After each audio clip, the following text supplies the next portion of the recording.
pistat e hetimit janë këto që përshkroj. Zonja Lala, keni ndonjë idenë ju ndonjë pistë tjetër? Dhe po, a ka pistat tjera për hetimin dhe këtë në fillim.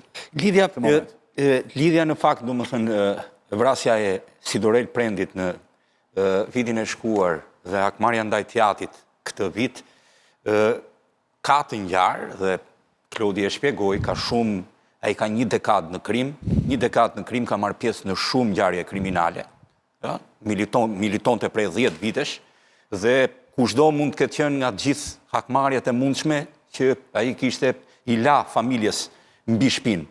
Por që të bëjmë një lidhje me Lundrën, është pak, nëse është e tillë, kemi të bëjmë me një grup të jashtëzakonshëm pastaj kriminal, sepse në të dyja ngjarjet fizikisht kanë qelluar të lidhur këta. Po, pastaj do të kemi të bëjmë, jo, çdo gjë është e mundshme, policia është shumë larg, ka vetëm dyshime, por do të kemi të bëjmë me një grup që minimalisht duhet të ketë angazhuar atë ditë më shumë se 15 veta. Për t'i bërë të dyja krimet, sepse 6 prej tyre kanë marrë pjesë fizikisht në vrasje. Nga ana tjetër, unë mendoj që në qoftë se ti ke një shënjestër dhe vete aty dhe vret njerëz që s'kan lidhje me këtë punë, unë nuk besoj që është në një grup shumë i madh profesionistë. Jo, po profesionistë janë ata. Qoftë vete godet fëmijë që s'kan lidhje. Krimin e Lezhës, ne nuk e dim se si ka ndodhur, por nëse bëjmë fjalë për të njëjtin grup, i njëjti grup ngatroi edhe vrasjen e Banakierës. Shkoi për ekzekutimin e dikujt tjetër dhe ekzekutoi Banakierën dhe kjo është, zoti Bregu, kjo është larg qoftë, se sa hyn kur mendes kur të vrasim ne këtu që s'marrin vesh fare nga kjo punë. Është një grup, kjo është të vesh vrat, qellosh fëmijë 11 vjeç. Është, nëse kemi të bëjmë me të njëjtin grup, atëre i njëjti grup dyshohet edhe për vrasjen e Don Boskos, ku në fakt shënjestër ishte shtetasi Fation Murati dhe jo Banakierja, u hap zjarr nga jashtë, u hap zjarr i pa kontrolluar dhe a kanë ngatruar targën e automjetit. Kjo pastaj policia aty dyshon në tre është duke i kryer hetimet në 3 pista.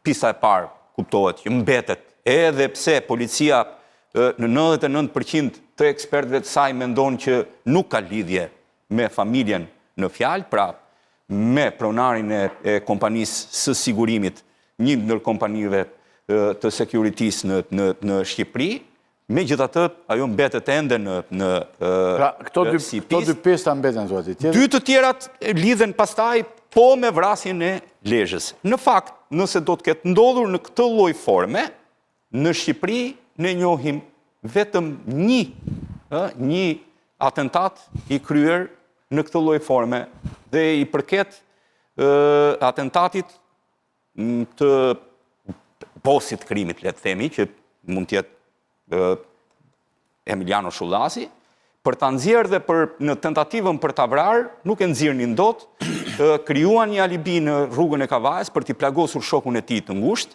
si ai dilte nga. Ai po thonë që këtu diku kanë dashur. Jo, e vetmja, po, dhe mundet kjo. Po e thoni ju se edhe kolegja, edhe ti s'po e thoni, po është një emër aty. Nëse nuk, emrat janë të vështirë për të nxjerrë, se ti ke në dyshime, është policia që duhet të nxjerrë.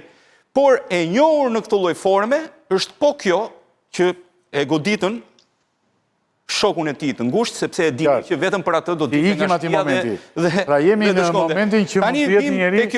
Vetëm në këtë lloj forme mund ta nxirrnin dikënd nga ajo ngjan thua ti me këtë. Ngjan. Edhe është e njohur midis grupeve, por minimalisht do t'i duheshin atë natë 15 apo 16 veta në dispozicion, sepse kur 6 janë vrasës fizik, mendohet pjesa tjetër që janë ata që gjurmojnë, janë ata që shohin shënjestrën, janë ata që kontrollojnë a ka apo jo patrulla policie, janë ata që verifikojnë kalimtarët e tjera dhe kemi të bëjmë me një grup të jashtëzakonshëm nëse ka ndodhur kështu. Qarku Lezhë mund të ketë në dekadën e fundit më shumë se 100 vrasje ku asnjë nuk është gjetur. asnjë autor. Asnjë autor në qytetasja. Po, u gjetë vetëm kjo e Nikulajt që ishte një rastësi. Ja japim atë që atë vlerë, atë e zgjidhi si vrasje me njerë, sepse kishte një kompleks vilash rreth e rrotull dhe kishte shumë, por dhe vrasësi ishte portugez, se po t'ishte shqiptar kam përshtypjen që edhe aty do kishim qetë. Dhe gjithmonë prokuroria e Lezhës, prokuroria e Kurbinit dhe si qark edhe gjykatat aty ka një problematik shumë të madhe në të gjithë hetim. Dhe çudia më e madhe është që fiks Ministri i Drejtësisë është i deleguar i majorancës në këtë qark. Por prokuroria dhe gjykata aty, çfarë është parandalimi? Se ndonjëherë parandalimin e themi të hulumtoj policia të dalë. Jo, parandalimi është arrestimi dhe dënimi. Nuk ka parandalim tjetër. Kalojmë një moment tjetër, okej, atëre kalojmë një moment tjetër, shumë të rëndësishëm, mendoj unë, ka nisur hetimi i thelluar i bankave. Autoriteti konkurrencës ka nisur hetim të thelluar për shumicën e bankave të nivelit 2 dhe disa institucione financiare. Për çfarë bëhet fjalë? Çfarë lloj hetimi është? Përpara se ti përgjigjem pyetjes tuaj, do doja që të thoja që si në ekonomi, si në krim, si kudo, në çdo fushë, ne jemi shumë larg pasaportës europiane që premton kryeministri. Dhe nga ato që dëgjova, edhe nga paneli, edhe nga kolegja Klodiana Lala, ky ishte konstatimi më me vend.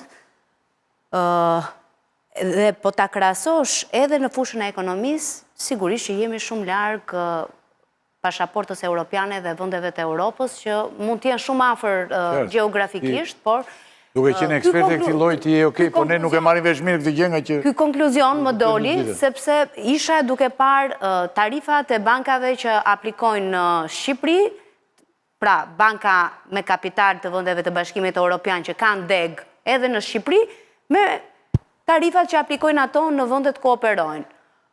Janë tërësisht në Shqipëri 2 deri në 3 herë më të larta krahasuar me ato ande. Edhe sa i takon edhe praktikave tregtare, edhe çmimeve të importuesve të naftës, kudo, vetëm Shqipëria nuk është Europë, ndërkohë që të njëjtat kompani në vende ku operojnë dhe janë vende të Bashkimit Evropian, sillen si europian. Ky është realiteti shqiptar. Sa i takon çështjes së hetimit të thelluar që ka nisur autoriteti konkurrencës. Një vit më parë është bërë një hetim paraprak në tregun e sigurimeve të jetës, pas një ankese që është depozituar në autoritetin e konkurrencës dhe së fundi, një javë më parë, autoriteti konkurrencës ka marrë vendimin që të nisë hetimin e thelluar për shumicën e bankave të nivelit të dytë edhe disa institucione financiare. Tani, të them fillimisht lajmin e mirë apo lajmin e keq të këtij hetimi? Të dy thuaj. Po këtë të them të keqin në fillim që pastaj kur thua një të mirë, harohet i keqi. Po të mirin që të ëmbëlsohemi në fillim.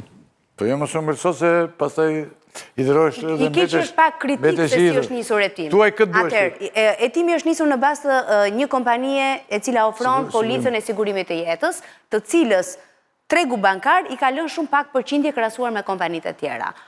Pra, autoriteti konkurrencës, për të nisur këtë hetim të thelluar në tregun bankar, i cili ka vite që abuzon me pozitën që ka me klientët të cilët kanë marrë një kredi, nuk e ka nisur për shkak të interesit të qytetarëve, por e ka nisur për shkak të interesit të një kompanie.